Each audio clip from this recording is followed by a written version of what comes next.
الله الرحمن الرحيم وإذ ابتلى إبراهيم ربه بكلمات فأتمهن قال إني جاعلك للناس إماما قال ومن ذريتي قال لا ينال عهد الظالمين صدق الله مولانا العلي العظيم سبحانك لا علم لنا إلا ما علمتنا إنك أنت العليم الحكيم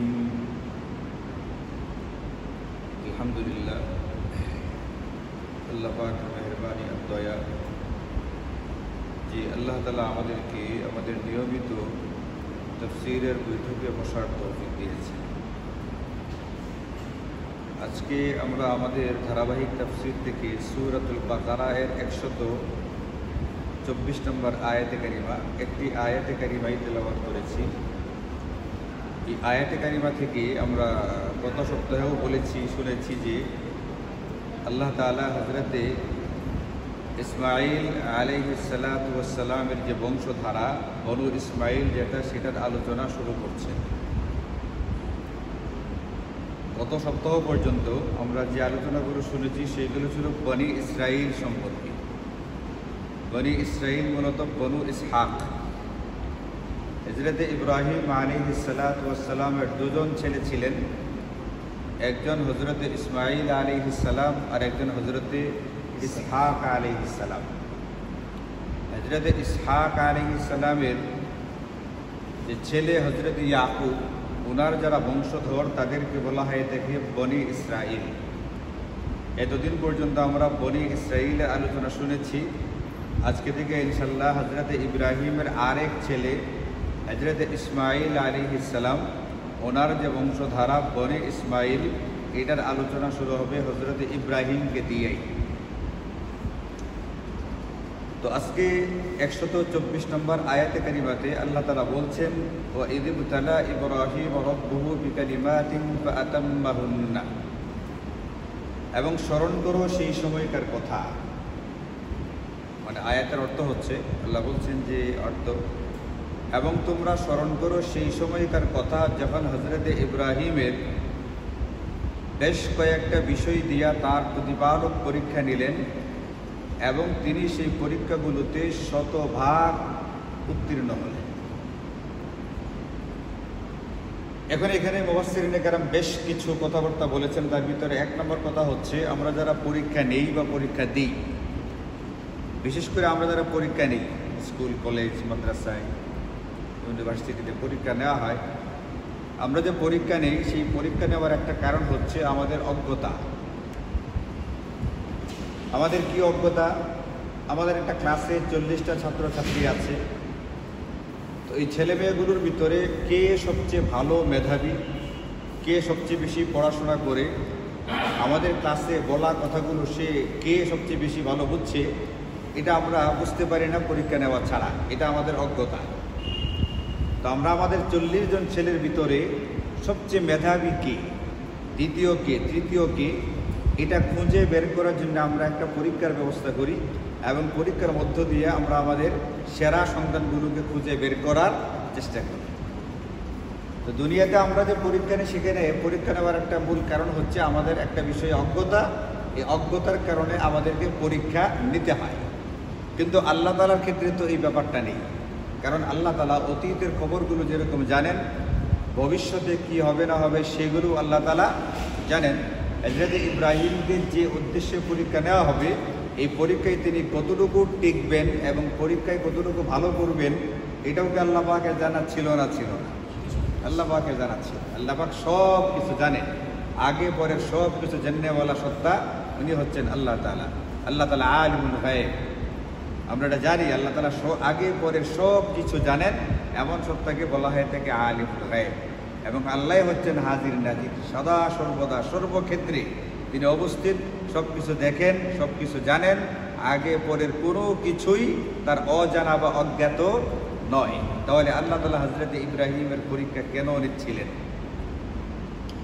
আল্লাহ তাআলা হযরত ইব্রাহিমের পরীক্ষা নিচ্ছিলেন মূলত ইব্রাহিম সম্পর্কে জানা না জানার কারণে না। আল্লাহ তাআলা হযরত ইব্রাহিমের পরীক্ষা নিচ্ছিলেন মূলত হযরত ইব্রাহিমকে আরও পুখ্ত করবার জন্যে, আরও মজবুত করার জন্যে এবং আরও দৃঢ় করবার জন্য। মানুষ যখন একটার পর একটা বিপদে পড়তে থাকে তখন সে আস্তে আস্তে বিপদের মোকাবিলা করতে অভ্যস্ত হয়ে যায়। যে লোকটা জীবনে কোনোদিন কোর্টে পা রাখে নাই, মামলা মোকদ্দমা পড়ে নাই, এই জিন্দেগির প্রথম যখন কোর্টে যাবে তখন দেখবেন তার ঘাম ছুটতে শুরু করবে। আমার একবার অসুখ হলো, তো সব সময় আমার প্রেশার থেকে লো প্রেশার। তো স্কোয়ারে যখন প্রথমবার যাওয়া হইল, যাওয়ার পরে তারা প্রাথমিকভাবে যেটা করে, মানে ফিটা নেওয়ার পরে একটা কাগজ দেয়, আমি যে ফি দিছি এবং এই ডাক্তারের সিরিয়াল নিছি এটা, এবং ডাক্তারের কাছে নেওয়ার আগে তারা প্রেশারটা মাপি। তো আমার প্রেশার অনেক বেশি পাওয়া গেছে, সারা জীবন হলো লো প্রেশার, আর ওখানে প্রেশারটা প্রথম দিন পাওয়া গেছে অনেক বেশি। মানে প্রথম দিন বড় একটা হসপিটালে যাওয়ার পরে সম্ভবত আমার ভিতরে কোনো ভয় কাজ করতেছিল, কি ধরা পড়ে না পড়ে একটা কাজ করতেছিল, বিভিন্ন কারণে হতে পারে আমার প্রেশারটা হাই ধরা পড়ছে, একটু বেশি ধরা পড়ছে। তো একটা হসপিটালে গিয়ে যদি মানুষের প্রেশার বেড়ে যায়, একটা মানুষ যখন কোর্টে প্রথমবার যাবে তার প্রেশার বাড়বে না বাড়বে না। তো মানুষ যখন প্রথম বিপদের সম্মুখীন হয় তখন সে যতটুকু ভীত থাকে, আতঙ্কিত থাকে, একটার পর একটা যখন বিপদ সে মোকাবিলা করতে থাকে তখন তার ভিতরে সাহসের মাত্রা দিন দিন বাড়তে থাকে এবং বিপদগুলোকে সহজে সে মোকাবিলাও করতে পারে। দেখবেন আমাদের বহু রাজনৈতিক নেতা আছে, কিছুদিন করে পরে জেলে যায়, এদের জেলে যেতে তেমন কোনো একটা অসুবিধা হয় না। মানসিকভাবে আর আগের থেকে তৈরি থেকে যে আমার কিছুদিন করে পরেই কই যেতে হবে, জেলখানায় যেতে হবে। কিন্তু যে মানুষটা জীবনের প্রথম, সেই মানুষটা কিন্তু সহজে যেতে চায় না।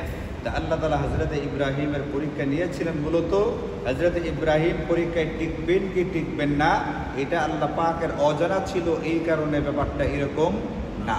বরং হযরত ইব্রাহিমকে একটার পর একটা কঠিন পরীক্ষার মুখোমুখি করার মধ্য দিয়া আল্লাহ তাআলা যে রব, আল্লাহ তাআলা যে হযরত ইব্রাহিমের পালনেওয়ালা, আল্লাহ নিজে হযরত ইব্রাহিম আলাইহিস সালামকে লালন পালন করছেন, এটার একটা প্রমাণ এবং এটার একটা প্রয়োজনীয়তা হিসাবেই আল্লাহ তাআলা ইব্রাহিমকে একের পর এক পরীক্ষায় ফেলেছেন।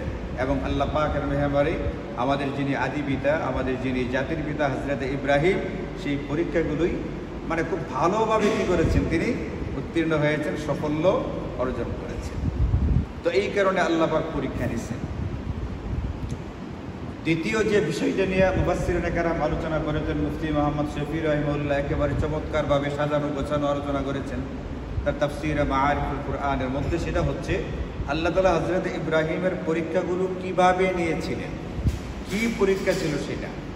আমরা যেরকম একটা কিতাব বা একটা বইয়ের একটা সাবজেক্টের পরীক্ষা দিই, পরীক্ষার হলে যাই, আগের থেকে জানা আছে আজকে আমাদের এই পরীক্ষাটা, এখানে কোনো এইচএসসি পরীক্ষাতে আছে, এখানে এই বছর তুমি আজকে কোনো পরীক্ষা ছিল? গতকালকে ছিল। কি পরীক্ষা ছিল? আগামীকালকে আছে। কি পরীক্ষা সেটা? হ্যাঁ, পৌরনীতি। তা আগামীকালকে পৌরনীতি পরীক্ষা, সে তো এটা পুরোটারও যাবে, এটার প্রস্তুতি নিয়ে আসা যাবে এরকম না। তা আমরা যেটা পরীক্ষা দিই সেটার একটা প্রস্তুতি নিয়ে যাই, একটা বিষয়বস্তুর উপরে পরীক্ষা হবে, পৌরনীতির উপরে এটার প্রস্তুতি নিয়ে যাব।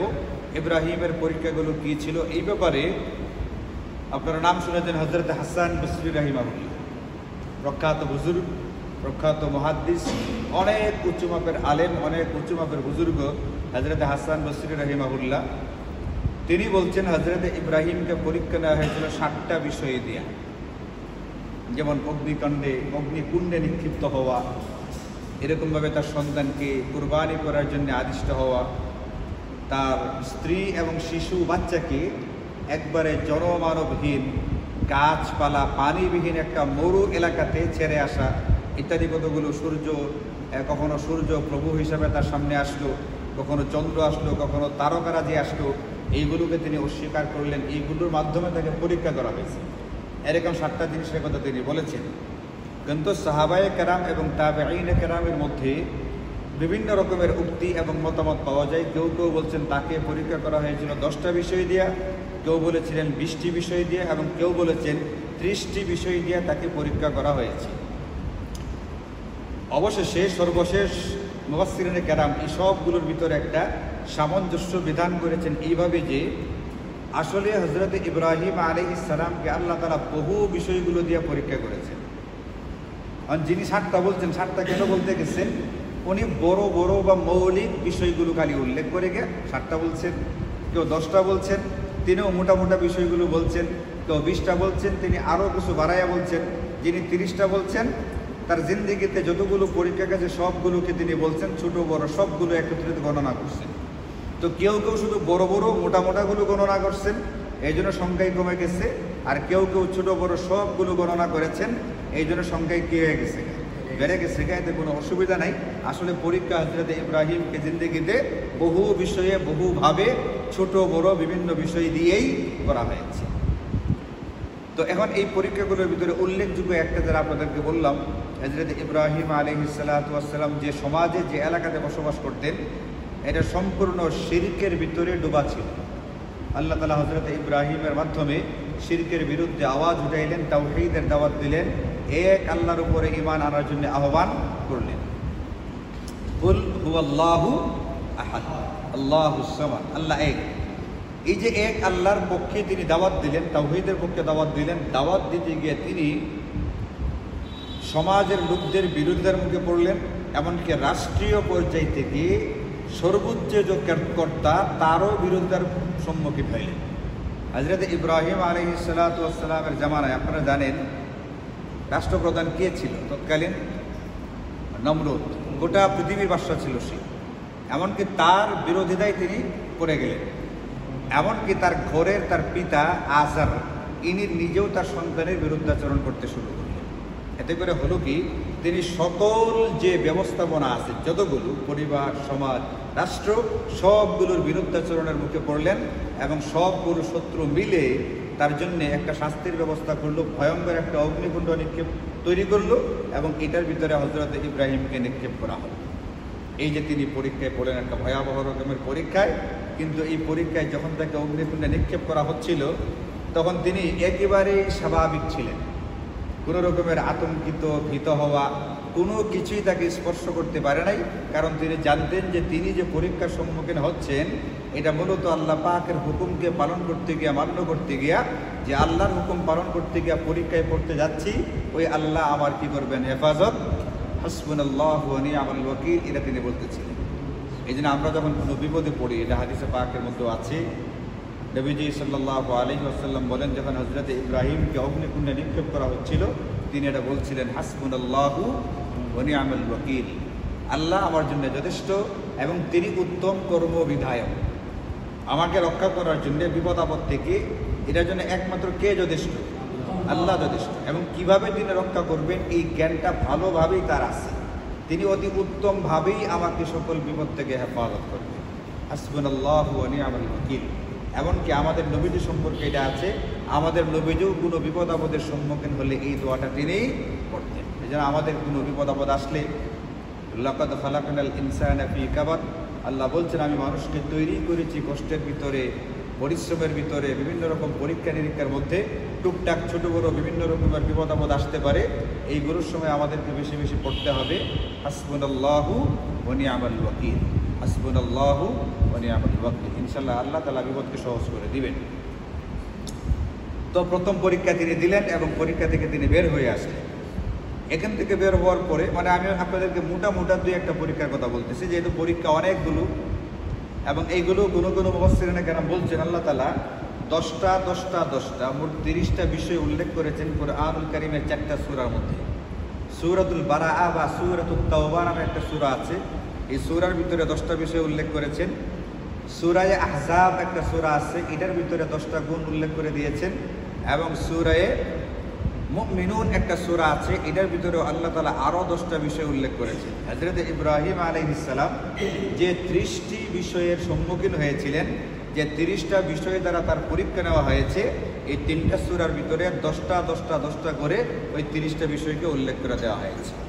যদি আপনাদের নিজস্ব ব্যক্তিগতভাবে যদি তাফসীরের কিতাব পাঠ করা হয়, পড়া হয়, কোনো সংক্ষিপ্ত তাফসীরের কিতাব হলেও ইনশাআল্লাহ আপনি পর্যায়ক্রমে ওই বিষয়গুলো ওখানে পাবেন। আর আল্লাহ আমাদেরকে যদি হায়াতের খোলান আর কি, হায়াত যদি আমাদেরকে খোলায়, সময় যদি আমাদের হয়, আমাদের এখানে ধারাবাহিক তাফসীর চলবে ইনশাআল্লাহ। নিয়ত আছে একবারে সূরা নাস শেষ পর্যন্ত যাওয়ার। দেখা যাক আল্লাহ তাআলা কতদিন পর্যন্ত আমাদেরকে সুযোগ দেন এবং হায়াত দেন।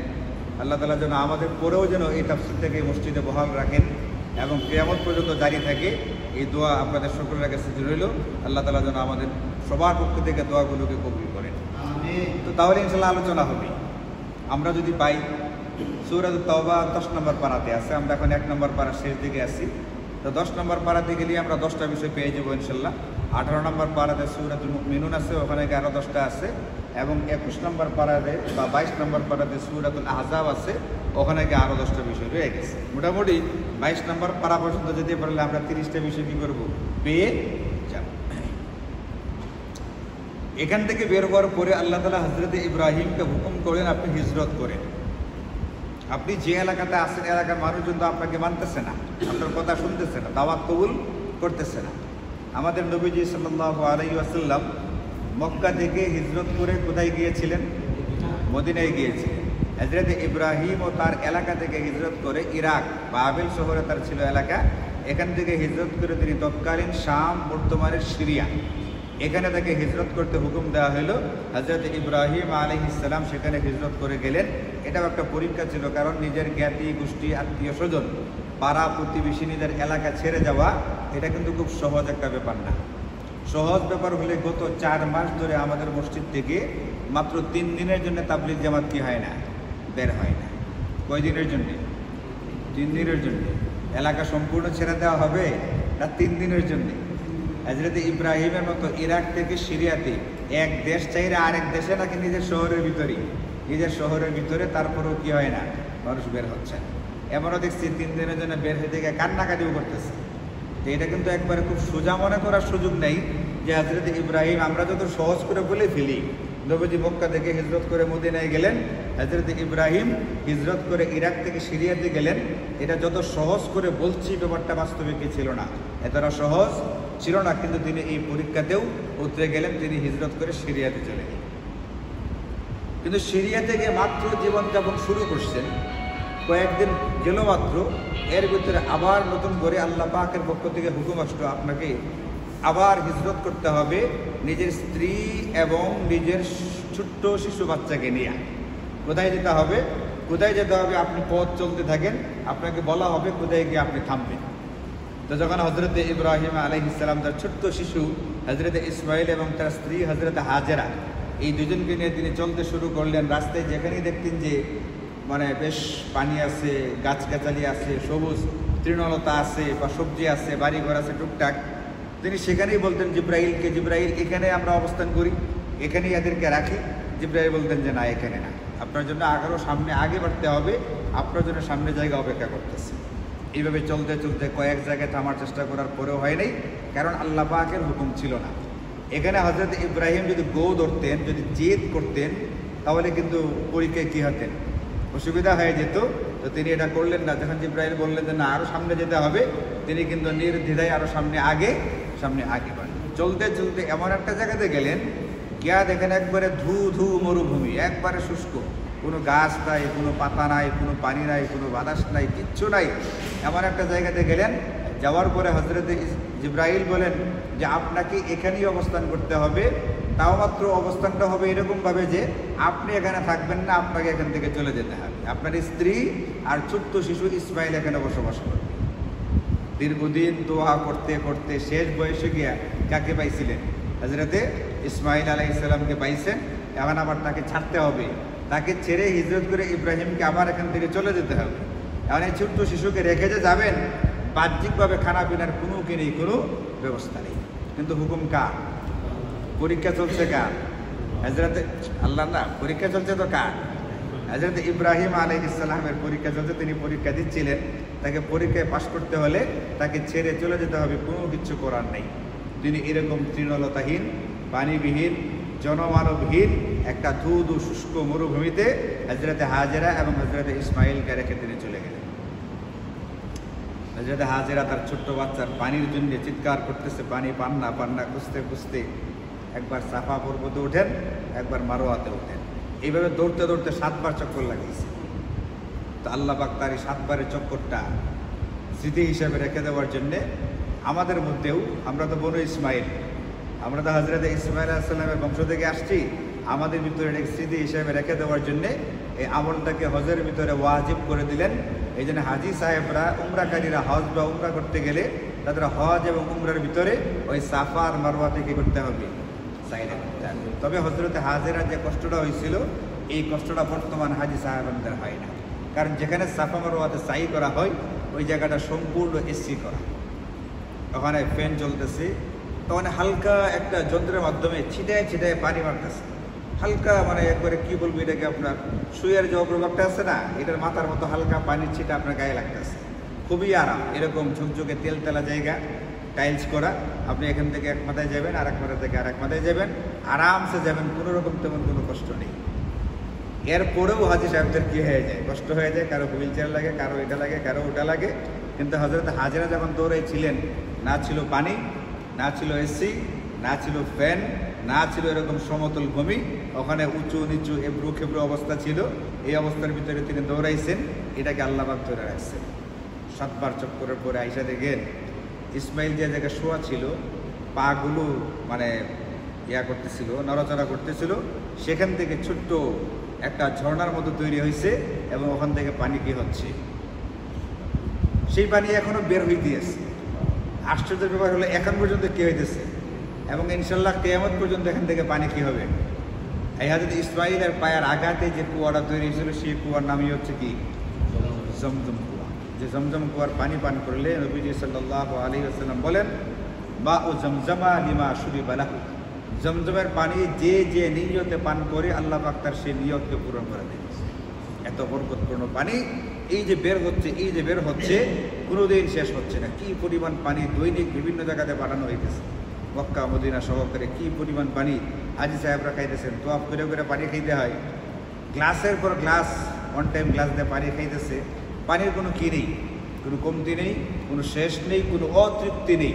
এমন একটা পানি এটা খেলে কোনো রকমের অসুবিধা লাগে না। আপনি একটা জায়গা থেকে আরেকটা জায়গায় নতুন যাইবেন, আমরা গেলাম নোয়াখালীতে সফরে, ওখানে গিয়ে পানি খাইতে পারতেছিলাম না, পানি যেন কেমন কেমন লাগতেছিল, লোনা লোনা একটা ভাব আছে।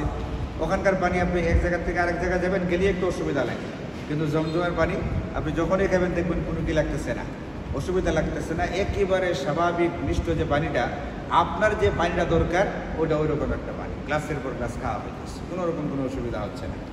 তো আল্লাহ তাআলা হযরত ইব্রাহিমের পরীক্ষা নিচ্ছেন ছোট্ট ইসমাইল এবং তার স্ত্রীকে এখানে রেখে যাওয়ার মধ্য দিয়া। তো আরও বেশ কিছু পরীক্ষা আছে, আমরা আলোচনা ইনশাআল্লাহ সামনে করি, আজকে পর্যন্ত থাকবে। আধা ঘন্টার মতো হয়ে গেছে, ওটা করতে গেলে আয়াতে কারিমা শেষ করতে গেলে অনেক লম্বা সময় দরকার। আমাদের এখানে যেহেতু সময় দেওয়া আছে আধা ঘন্টা পর্যন্ত তাফসীর করার, আজকে এতটুকু রইল।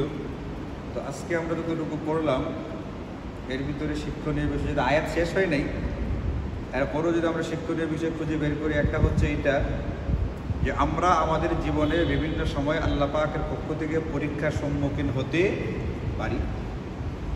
কারণ হযরত ইব্রাহিমের মতো এত বড় একজন নবী, তিনি যেহেতু পরীক্ষার কী হয়েছেন, সম্মুখীন হয়েছেন, আল্লাহ তাআলা আমাদেরকে পরীক্ষা করতে পারেন। যদি আমরা কখনো কোনো পরীক্ষায় পড়েই যাই, আল্লাহ আমাদেরকে মানে পরীক্ষা থেকে রক্ষা করুন, আর পরীক্ষা দিলেও যেন ছোটোখাটো সহজ পরীক্ষা দেন, এটা দোয়া করি। কিন্তু যদি পরীক্ষায় পড়ি আর কি, তাহলে আমাদেরকে হতাশ বা ভীত হওয়া চলবে না।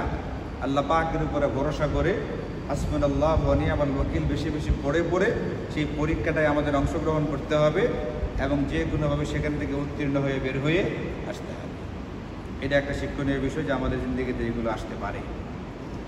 2 নম্বর বিষয় হচ্ছে মানুষ যখন আল্লাহর পথে কাজ করতে শুরু করবে তখন সে বিভিন্ন দিক থেকে বাধার সম্মুখীন হবে।